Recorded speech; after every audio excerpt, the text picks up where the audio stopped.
Welcome to the end of the world, survivors. You're tuned in to the last voice on the airwaves, Harper, or as I've come to call myself, DJ Clueless, broadcasting from an abandoned radio station that somehow still hums with life. Don't ask how, don't ask why. All I know is the dead roam outside and we're still here for now.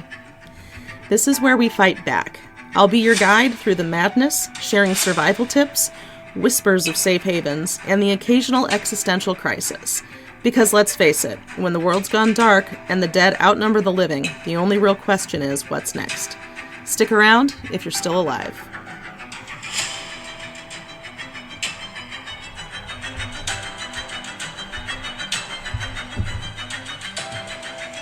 Welcome, survivors. You're listening to Zombie Apocalypse Survivor Radio. And the last recording you heard from me was not a happy one. We had a betrayer in our midst, and we lost a lot. We lost basically every wooden structure we had outside of the barn. So it was a blow. And, you know, Priya and Queenie are very good at redirect, rebuild, you know, that kind of thing. But even they were down in the dumps. We spent a miserable week on bicycles because we found some at a neighbor's house. You know, Priya rode Blueberry, but Queenie and I were on bicycles because we lost the other 3 horses. And so we basically just searched the neighborhood looking for places that had wood to where we could rebuild our fencing. And this was just a scouting run because it's cold, like super cold. So we just wrote down on our map places that we could, excuse me, salvage fencing and repurpose it for our own needs. But our heart wasn't in it. You know, we were all pretty bummed. We all felt pretty burned by what happened. So it was a long week. And towards the end of the week, we actually had a very welcome surprise. We had just decided that the holiday party that we were going to have, we just decided to skip it. We figured there was no point. None of us were in the mood. And so on the day that we were going to have the party, we were inside, in our different rooms, and we hear a lot of noise outside, you know, enough that I'm worried about zombies. So I'm up on the roof, and it's Liam. And Liam has brought people with vehicles. Apparently, Liam's group has some electric vehicles, and they brought. I didn't even know this many people existed in one place. That's part of why I'm stuttering, is I went up on the roof and I looked out and there were like 20 to 40 people. I still don't know because it was a chaotic day. Because they came in, well, I went up on the roof, I saw all the people. Liam smiled and waved at me. I think he's happy to see me not crazy. So I came down, Priya and Queenie were on their way up, and I told them, you know, we have visitors. And so we all went out to greet them. And Priya and Queenie tried to insist on doing a strip search before letting them in. And they all came with a bill of health from where they were. And what Liam said is, no offense, Queenie, but if one of us was going to bite somebody, we'd have done it in our own group of, I think he said 33. But again, it felt like there were more than that and less than that sometimes. So it was a crazy day. It was hard to keep track of everyone. He's like, it would have happened in this group. It wouldn't have happened when we, you know, met up with a paltry 3 strangers. And Queenie was like, okay, all right. But if somebody bites anyone, I'm going to be mad at you. And Liam's like, that's fair. That's fair. And then 2 of his group mind biting him. So, you know, everybody broke into laughter and it was pretty fun. I have never been to a barn raising type event, but apparently the people who came to help us had. They had the fencing up in 4 hours, and that was only part of the group. There was another part of the group that was building a barn right next to the radio station for the horses because they brought us about three three horses. They were going to leave two, but then needed those two to go with them because they had all of the trailers they put the supplies on, so they needed the horses to go back. So they gave us three. We have three now. And Blueberry gets along with them. Which, makes me wonder if Blueberry came from the same stable. I should ask Priya. She would know because, I'm pretty sure they got the original horses from Malcolm too. Malcolm was the one who made the decision to send the large group of people. He actually came with him. I got to meet the man himself. And Liam told me confidentially that this was a big deal, as Malcolm is not known to leave the plant. That's what they call the place where they are is the plant. Um, so, I mean, I just call it the radio station, so I'm not going to give him a hard time about the name. So Malcolm wanted to speak with all three of us while everybody did work. Queenie said, well, let me direct them to where they need to do the work and then we'll talk. So she spent about a half an hour showing them where we wanted the fence. As far as I was concerned, just follow the barbed wire and put fencing there. But Priya was basically like, no, if we have help, we're doing it right. And so she marked out where we would have put the fencing if we'd had more people. And so they put up fencing. When they ran out of supplies, we showed them the map of all of the other things. So like they had they had this down. I asked Malcolm if he did this often, and he said no, this is the first time. But he plans on helping burgeoning communities, as he put it, in any way he can. But there was a string attached. To which Priya was like, yeah, of course there's a string attached. It's Malcolm. There's nothing's ever free with him. Now, she didn't say it with any venom. She said it with a fondness, and she said it in kind of a laughing tone, and she said it in front of him. So, he didn't seem to take offense, but I can see why all three of these very strong personalities didn't work out in the same community because Queenie and Priya and Malcolm are all leaders, but they very much have different ideas of how to lead and what they're doing. So I'm pretty happy with Queenie and Priya, which is good because I'm not giving up the radio station. Not that anyone has asked me to. That's not even a thing. So, but your brain always wonders, new people here. Am I going to get ousted? Especially after one of them sets everything on fire and tries to steal the food. Like, I guess we should just be thankful she wasn't a bloodthirsty person. Oh my God, this was the other gift that Malcolm had for us. He had someone on his staff that was able to draw the likenesses of the men and of Violet. Now, Violet is a much better depiction because he had Priya, Queenie, and me describing Violet, whereas he just had me describing the men. Um, Queenie and Priya only really got to see the backs of the men's head as they drove away. Well, rode away. They weren't really driving the horses. So anyway, so what Malcolm said is there's a couple other little, he didn't even call them communities, groups that he's going to make sure get pictures. And there's one other burgeoning community outside of mine. Haha. I know there's only three of us now, but it's exciting to think of us as a burgeoning community. Um, and he's going to make sure that people see it. He's going to have flyers made with all four of them that it's old-timey Western time. He's going to put up pictures, and it's not like a wanted sign. It is these people are harmful. They are horse thieves, and they will burn you to the ground. Interact with caution, basically. I think he was much more succinct than I am with what he envisioned, but they did a mock-up before they left. I think if our printer had any toner at all, they would have made copies here, but we don't. But Malcolm's place, apparently they have quite a few uh, solar panels.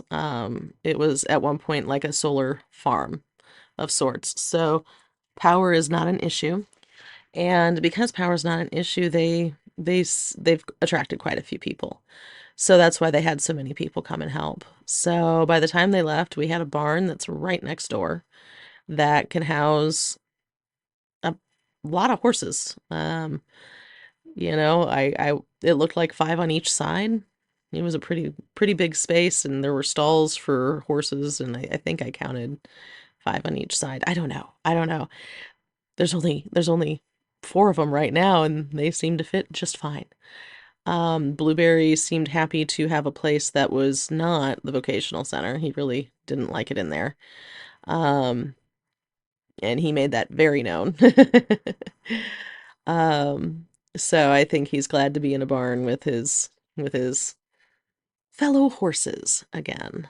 Um, so yeah, I'm going to include the horse barn on my nightly insomnia walks because now I'm a little paranoid about losing them.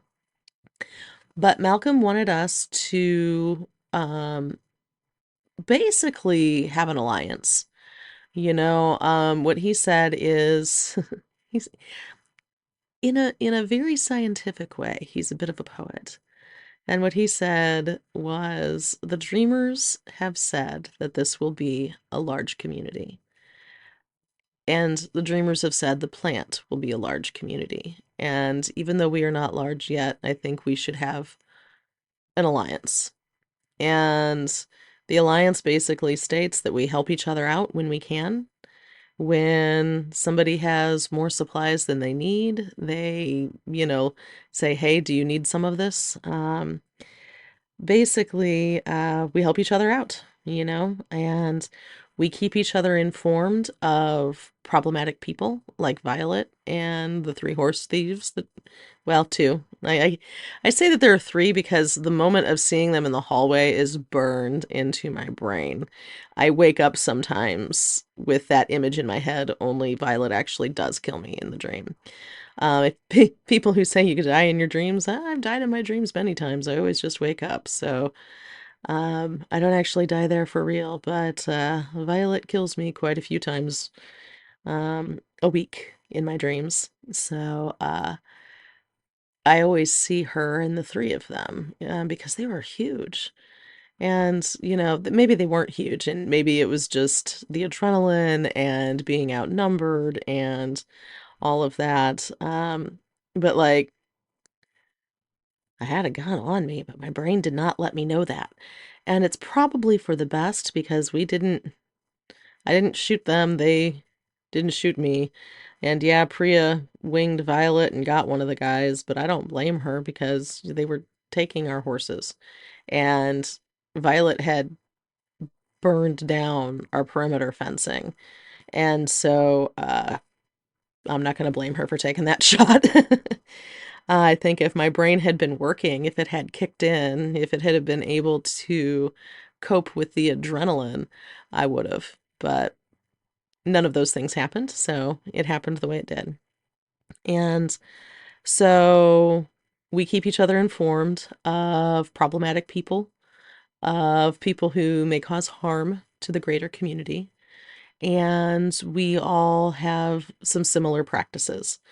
And I showed Malcolm Robert's Rules of Chaos, and he was like, actually, this is pretty similar to the practices I wanted to talk about, especially the when you clear a house, make some sort of mark on the front door, don't lock the door, leave the door unlocked so people have safe havens. Always make sure that you leave food for others, that kind of thing. So it was straightforward stuff that we were happy to sign up for, that we were pretty pleased to be a part of. And by the time all of the talks and things wound down, we had a barn, we had fencing, and they even set up better place for us to shower and, go to the bathroom, a bit better of a latrine and washing system. We also now have a tub inside, so if we want to do something decadent like take a bath, and the tub drains basically out the window and down a pipe that goes into the street sewer. So, you know, it won't be something we do every day because we'll have to cart the water and everything, but it will be nice to have that option. And we do have a shower set up there, but like I said, it's still a camper shower, or the camper type shower where you have to fill the water yourself. But at least we can do it inside now because, well, I'll be real honest, none of us were doing it outside when the weather was that cold because that was crazy. We were looking at places in the vocational building, and none of us wanted to carry the water all the way to what they had for, a bathroom. We were looking for something with a drain in the floor. Anyway, long story short, a lot of these issues were solved with Malcolm's people, and that was really nice. We are in talks with one of them to come back who's going to help us make a very large cistern and teach us how to do that. But that's something that isn't going to happen until spring because no one knows what the weather's going to be like. Um, but cold and snowy is not the best time to travel, especially when you don't know if the house you're going into has power or a wood stove or any of those things. So, but Malcolm's entire group was so chipper. They were doing this hard manual labor pretty much all day, even into the evening time, like we burned out all the daylight. Not that there's a whole lot of daylight this time of year, but we burned through the daylight and went into the evening doing stuff. They had perimeter people who kept the zombies out. They didn't make a whole heck of a lot of noise, but they made enough noise that we did get zombie looky-loos that had to be taken care of.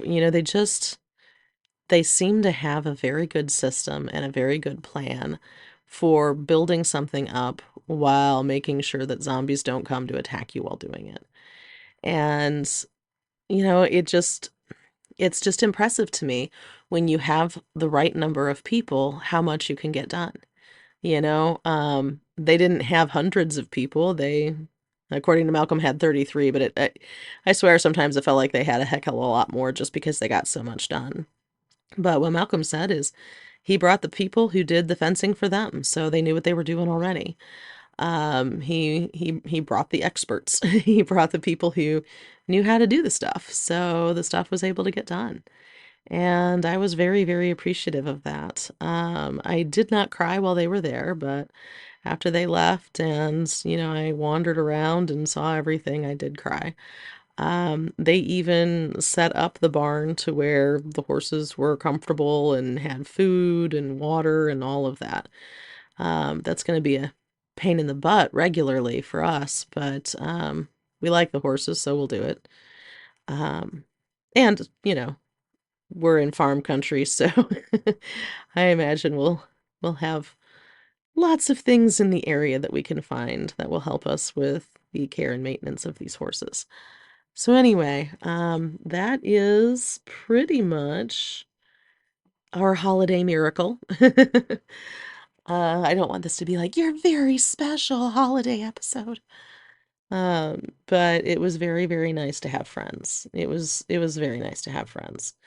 And even though when I first met Liam, I met him while I was a crazy person or a crazier person, um, he didn't seem to hold that against me or anything. He was friendly, he was helpful. He sat in on the conversations with Malcolm about the alliance and working together.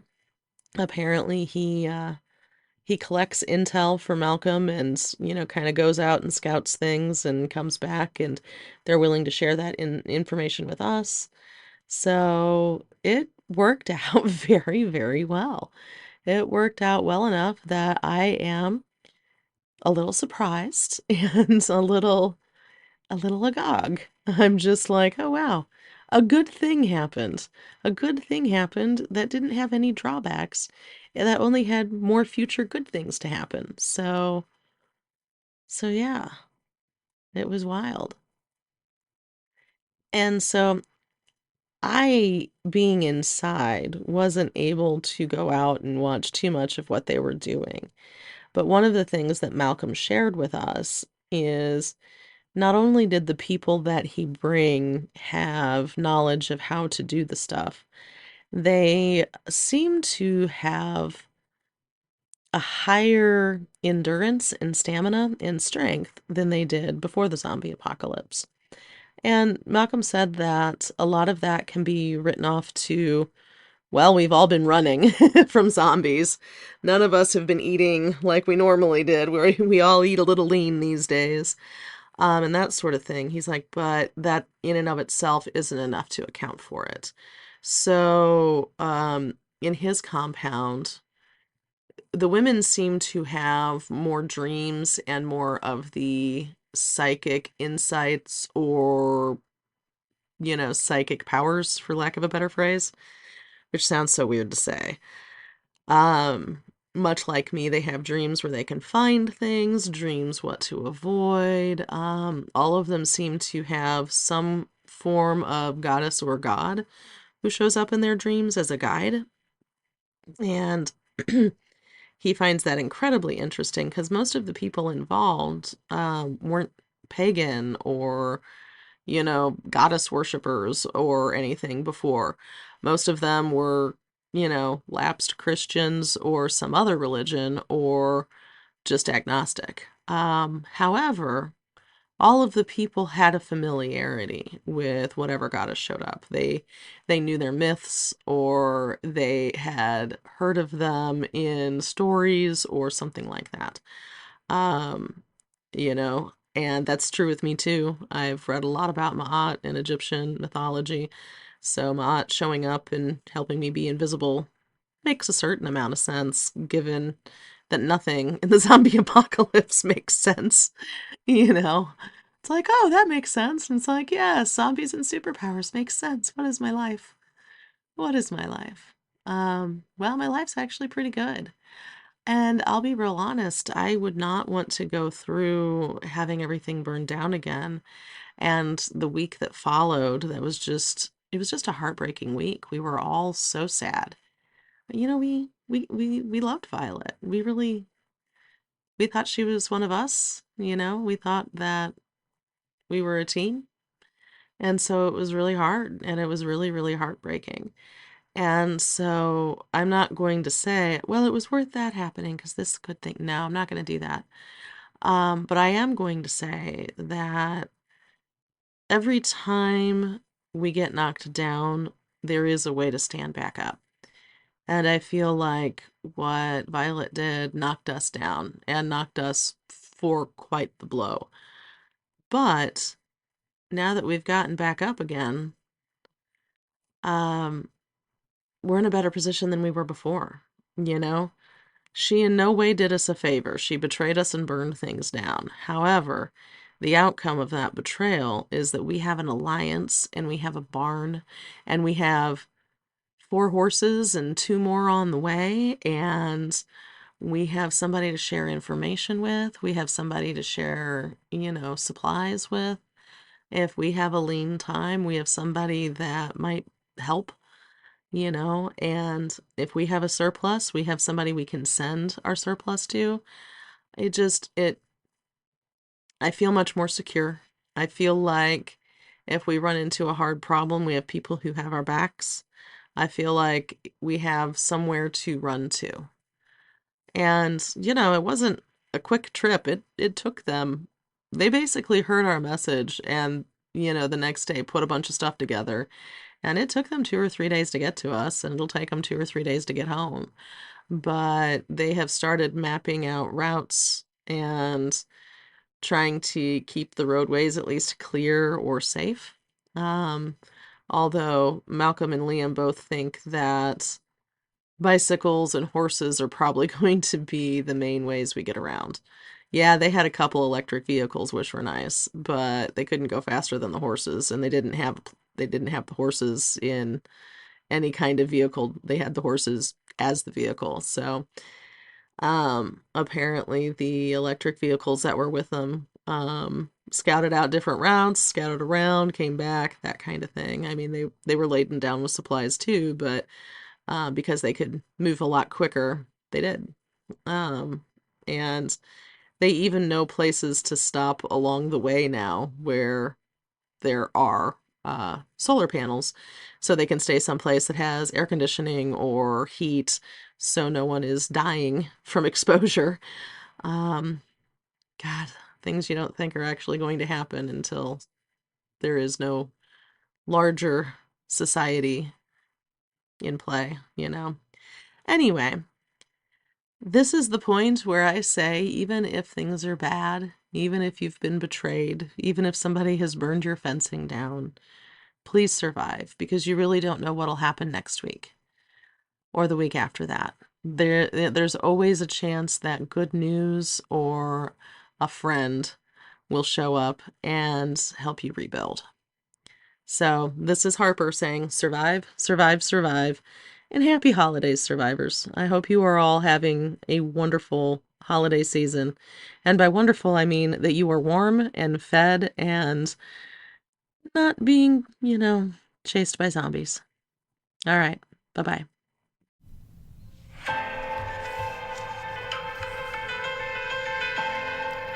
This is Harper signing off for now. Remember, the world's still turning even if it feels like we're standing still. Survive, adapt, endure. And when the dust settles, we will rise again. We will rebuild from the ashes. Until then, keep moving, keep fighting, and whatever you do, survive.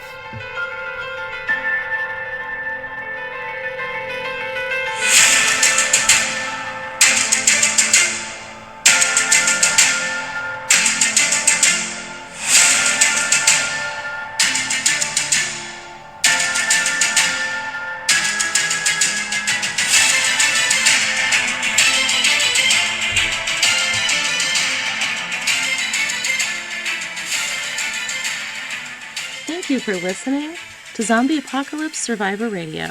My name is Jennifer, and I am the voice of Harper and the author of this zombie universe. And I want to thank you for listening to Season 1 of Zombie Apocalypse Survivor Radio. Season 2 will be coming out in January. I try to make sure we have an episode a week. And so starting the third week, or the third Saturday in January, there will be a new episode. But we're going to take a little bit of a break before we start Season 2. If you would like to contact us about the show, or if you want to be a guest because you have a survival skill and you would like to share that, please contact us at zasurvivorradio@gmail.com. That's zasurvivorradio@gmail.com. Or if you'd like to follow us on social media, we are on Blue Sky at zasurvivorradio.bsky.social. So that is Blue Sky, zasurvivorradio.bluesky, which is bsky.social. And we would love to hear from you, and we want to thank you so much for listening. We appreciate you listening, and we hope you enjoy it, and we will have more for you in 2025. We hope you have a wonderful new year. Thank you so much.